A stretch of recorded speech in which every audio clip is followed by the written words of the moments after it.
এখানে ইরানের হাতে আছে সেজিল এবং খোরামশাহের মিসাইল, যা 2000 কিলোমিটার দূর থেকেও আঘাত হানতে পারে। এছাড়াও ইরান সম্প্রতি ফাতাহ হাইপারসোনিক ব্যালিস্টিক মিসাইল তৈরি করেছে, যা বিশ্বের যে কোনো জায়গায় দ্রুত গতিতে আঘাত হানতে পারে। কিন্তু পারমাণবিক শক্তি কি ইরানের আছে?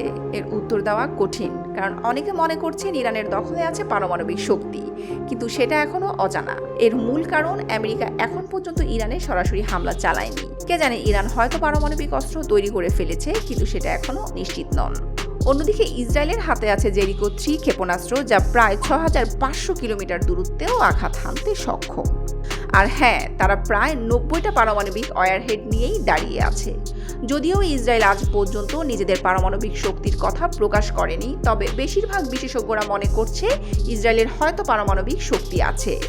মজার ব্যাপার হলো, তারা পারমাণবিক শক্তির এক্সপেরিমেন্ট এখনো চালায়নি, কিন্তু গোটা বিশ্ববাসীর ধারণা তারা পারমাণবিক শক্তিতে বলিষ্ঠ।